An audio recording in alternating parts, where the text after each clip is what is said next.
नमस्कार, news our के खास कार्यक्रम में आपका स्वागत है। मैं हूं आपके साथ रूबी। पूरे देश के साधु संतों को महाकुंभ का बेसब्री से इंतजार रहता है।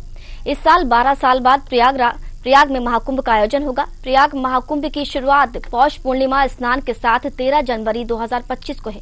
वहीं महाशिवरात्रि के दिन 26 फरवरी 2025 को अंतिम स्नान के साथ इस महापर्व का समापन होगा। इस दौरान 5 शाही स्नान भी होंगे। क्या होता है महाकुंभ में शाही स्नान, कब होता है इनका आयोजन, देखिए ये खास रिपोर्ट।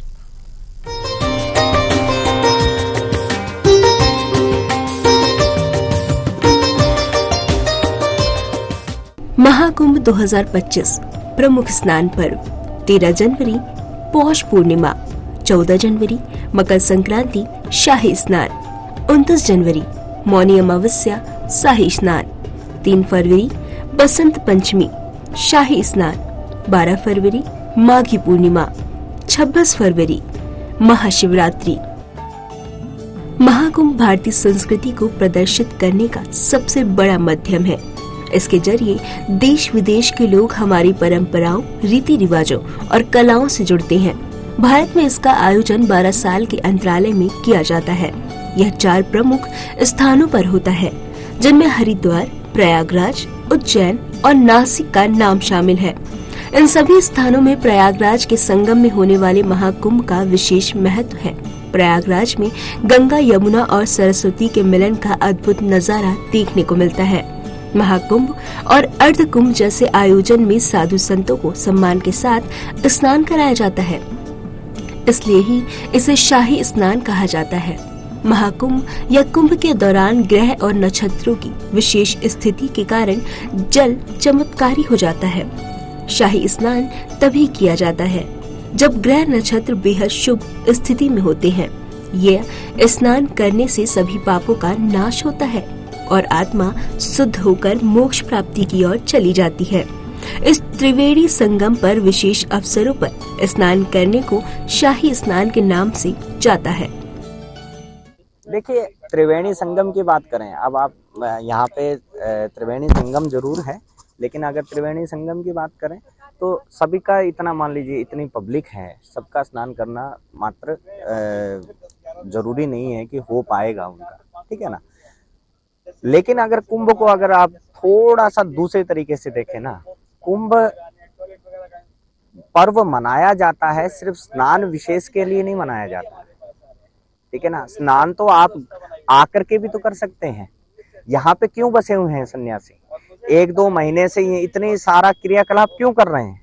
भाई स्नान करना है। आजकल तो सारी, आप मान लो भारतवर्ष के किसी कोने में अगर आपको कहीं पे पहुंचना है तो आप जो है कि 2 घंटे में, 3 घंटे में बाई फ्लाइट आ सकते हैं, 1 दिन के अंदर आप बाई ट्रेन आ सकते हैं, ठीक है ना। तो इतना ही तामझाम क्यों कर रहे हैं, ठीक है ना। इतनी जरूरत क्या है करने की? इसका मुख्य उद्देश्य ये है कि धर्म नगरी के अंदर आप आते हैं। यहाँ पे क्या है, पहले के जमाने में इतनी जब व्यवस्थाएं नहीं हो पाती थी तो साधु सन्यासी कहाँ मिलेंगे, कहाँ पे अपनी चीजों को रखेंगे, या अगर कोई नई चीज अगर आपको समाज को देनी है, एक नई दिशा अगर समाज को देनी है, समय समय के साथ में आपको एक नई चीज तो देनी पड़ेगी ना समाज को। तो वो चीजें कहाँ पे बातचीत कर पाएंगे, सब तो मिल नहीं पाएंगे। इसलिए कुंभ की चीज की गई है, ठीक है ना। कुंभ की व्यवस्था किसके लिए की गई? वो इसलिए की गई, इसलिए ये विशेष तिथियां निर्धारित हुई कि भाई उस टाइम में हमारा ये अच्छा पर्व भी है, स्नान का स्नान हो जाएगा और हमारी संस्कृति का आदान प्रदान भी हो जाएगा। महाकुंभ मेले का ऐतिहासिक महत्व। हर 12 साल में होता है महाकुंभ। इन 4 जगहों में होता है महाकुंभ का आयोजन: हरिद्वार, प्रयागराज, नासिक और उज्जैन। 850 साल पुराना कुंभ मेले का इतिहास। शंकराचार्य ने की थी कुंभ की शुरुआत। ग्रहों की स्थिति के आधार पर होता है कुंभ का आयोजन। समुद्र मंथन के चलते हुई कुंभ का आयोजन। देवताओं और राक्षसों ने किया था समुद्र मंथन। पहले विष निकला जिसे महादेव ने ग्रहण किया, फिर अमृत निकला जिसे देवताओं ने ग्रहण किया। 12 स्थानों पर गिरी थी अमृत की बूंदें। महाकुंभ मेले का संबंध समुद्र मंथन से माना जाता है। कथा के अनुसार एक बार ऋषि दुर्वासा के श्राप से इंद्र और अन्य देवता कमजोर पड़ गए थे। इसका लाभ उठाते हुए राक्षसों ने देवताओं पर आक्रमण कर दिया था और इस युद्ध में देवताओं की हार हुई थी। तब सभी देवता मिलकर सहायता के लिए भगवान विष्णु के पास गए और उन्हें सारी बात बताई।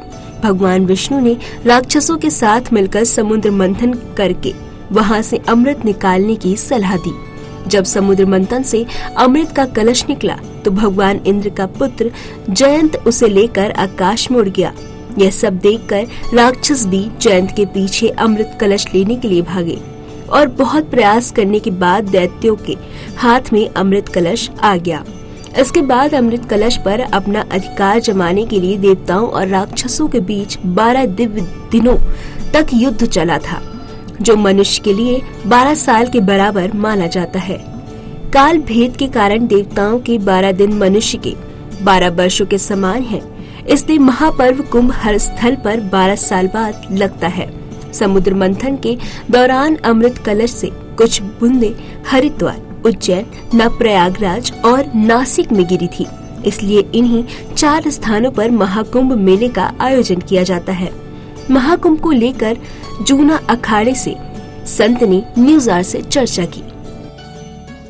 महाकुंभ की महा तैयारी शुरू हो गई है। 13 अखाड़ों का पेशवाई भी शुरू हो गई है। जूना अखाड़े का पेशवाई के बाद यहाँ धर्म ध्वजा भी लहरा रहा है। लेकिन यहाँ जो महाकुंभ लग रहा है, किस तरह लग रहा है, महाकुंभ की मुख्य पर्व क्या है और क्यों महापर्व लगता है, कब लगता है, हमारे साथ जूना अखाड़े के संत हैं, अब उनसे भी जानना चाह रहे हैं। महाराज जी, महाकुंभ जिला घोषित हो गया है, महाकुंभ लग रहा है, ये कब महाकुंभ लगता है, इसकी विशेषताएं क्या है?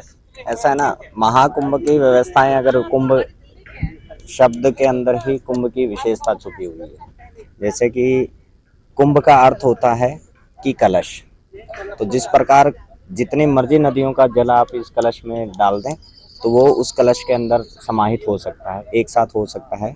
उसी के तरह तर्ज पे आप कुंभ को लगा सकते हैं। इसलिए इसका नाम भी कुंभ पड़ा, क्योंकि इसमें आप किसी भी धर्म का, किसी भी संप्रदाय का, किसी भी संस्कृति का व्यक्ति इसमें समाहित हो जाए, वो कुंभ है। और ज्योतिषीय कारण की बात करें तो कुंभ का अर्थ ये होता है कि जब देवगुरु बृहस्पति 12 की 12 राशियों में भ्रमण करने के पश्चात में, जो 11 राशियों में भ्रमण करने के पश्चात में जब 12वीं राशि वृष राशि के अंदर प्रवेश करते हैं तो प्रयागराज के अंदर कुंभ लगता है, ठीक है ना। और क्या कहते हैं कि कुंभ के अंदर स्नान करने से एक जो कारण है, देवताओं के प्रति जो 4 बूंदें, जो देवताओं के समय की जो बातें बताई जाती है कि जब समुद्र का मंथन हुआ था और मंथन के पश्चात में जब अमृत निकला और अमृत के को लेकर के जब दानवगण लेकर के भागने लगे, उस टाइम में ये हुआ था कि उनसे भागने टाइम में बूंदें जो पृथ्वी के ऊपर गिरी, ठीक है ना, वो बूंदें पृथ्वी में 4 जगह पे पड़ी। उन 4 जगहों पे कुंभ लगता है। और हम ये मानते हैं कि जब हम उस समय में जब हम प्रवेश करते हैं, जो हमारी डेट्स हैं, शाही स्नान की जो डेट्स हैं, उनके ऊपर वो जल जो होता है ना, जैसे यहाँ पे त्रिवेणी संगम है, त्रिवेणी का जल जो है ना अमृत के समान होता है। तो अमृत के समान हो जाने के बाद आप उस समय अमृत के अंदर स्नान करते हैं। और दूसरा अगर कारण बात करें कि अगर आपको वास्तविकता के अंदर ये जानना है कि भारतीय संस्कृति के अंदर क्रियाक्रम कैसे होता है, शास्त्रों के प्रति जो आजकल लोग फर्जी डिबेट करते हैं या हमारे ग्रंथों पे या शास्त्रों के ऊपर जो उंगलियां उठा रहे हैं, वो आकर के कुंभ में देखें, ठीक है ना, तब उनको एहसास होगा कि वास्तविकता के अंदर क्या चीजें हैं। पढ़ लेने मात्र से या आपके किसी के सुन लेने मात्र से आपको चीजों का नहीं पता चलता है। आपको अगर उन चीजों का एक्सपीरियंस करना है तो आप कुंभ के अंदर आइए। तो आप अगर वास्तविकता के अंदर किसी चीज के प्रति धार्मिक होना चाहते हैं या आप अपने भारत के प्रति अगर जानना चाहते हैं, तो मैं ये कहता हूँ कि आपको भारत को अगर जानना है तो आपको कुंभ जरूर देखना चाहिए, क्योंकि यहाँ पर आपको सभी संप्रदाय के लोग और पूरे भारतवर्ष के लोग आपको देखने को यहाँ पे मिलेंगे। वो कैसे रहते हैं, कैसे क्रियाकलाप करते हैं, कैसे उनकी पूजा पद्धति है, ठीक है ना, किस प्रकार का वो खाना खाते हैं, क्या करते हैं, तो वो सब चीजें आपको यहाँ पे कुंभ में देखने को मिल जाएंगी। अगर आपको पूरा संपूर्ण भारत देखना है तो मैं ये कहता हूँ कि एक बार कुंभ में जरूर आप आए। महाकुंभ को लेकर अखाड़ों के साधु संतों को भूमि आवंटन की प्रक्रिया शुरू हो गई है। आपको बता दें कि सारे अखाड़े महाकुंभ में स्नान करने के लिए जाते हैं। ऐसे में उन अखाड़ों से न्यूज़ ने व्यवस्थाओं को लेकर जानकारी ली। तो जो प्रमुख पर्व होते हैं, ज्यादातर संत वहाँ स्नान करते हैं, और जो संत होते हैं यहाँ, जो संतों का जिस तरह से यहाँ स्नान करते हैं, जो श्रद्धालु होते हैं वो भी चाहते हैं कि हम संत के हमारा एक हमें आशीर्वाद मिले। तो उसका सभी का एक, चूंकि ज्यादा संख्या में होते हैं संत और घाट कम होते हैं, और एक ही घाट पे सब चाहते हैं कि हम संतों का जो आशीर्वाद मिले, तो किस तरह आप उसको देखिए, वो तो व्यवस्थाओं के हिसाब से है। वो कहते हैं ना, हमारे यहाँ पे तो क्या है कि हम थोड़े से भी खुश होने वाले लोग हैं सबके लिए। देखिए, इसलिए व्यवस्था 13 अखाड़ों की व्यवस्था है। 13 अखाड़े स्नान करते हैं, ठीक है ना। 13 अखाड़ों के स्नान के पश्चात में मान लो और लोग भी स्नान करते ही हैं, ठीक है ना। तो वो पूरा दिन चलता है, कोई विशेष टाइमिंग का रोड़ा नहीं है ना उसका। वो व्यवस्थाएं हैं, उन व्यवस्थाओं के साथ में चलना चाहिए। और श्रद्धालुओं की बात अगर की जाए ना, तो श्रद्धालुओं के लिए सबसे उत्तम यही है कि स्नान चाहे आप जब मर्जी कर लें, लेकिन सबसे जरूरी क्या है कि इन साधुओं का दर्शन करना, इनसे कुछ हासिल करना, ज्ञान हासिल करना, कुछ सीख के जाना, ठीक है ना। ये बहुत जरूरी है। जो चीज आपके लिए जरूरी है ना, उसको ग्रहण कीजिए। स्नान जरूरी नहीं है, स्नान के साथ साथ में आपका जरूरी क्या है, मुख्य ये है कि ज्ञान आप शामिल करें। प्रयागराज महाकुंभ संगम में स्नान का धार्मिक और आध्यात्मिक महत्व है। महाकुंभ में कल्पवास करने वाले भक्त हर दिन 3 बार स्नान करते हैं। इसके अलावा शाही स्नान भी होता है, जिसमें बड़ी संख्या के साधु संत स्नान के लिए गंगा के तट पर पहुंचते हैं। साधु संतों के साथ साथ देश विदेश से पहुंचने वाले लाखों श्रद्धालु और पर्यटक संगम स्नान करके अपने पापों का नाश करते हैं। न्यूज़ के लिए प्रयागराज से नन्ही सिंह की रिपोर्ट।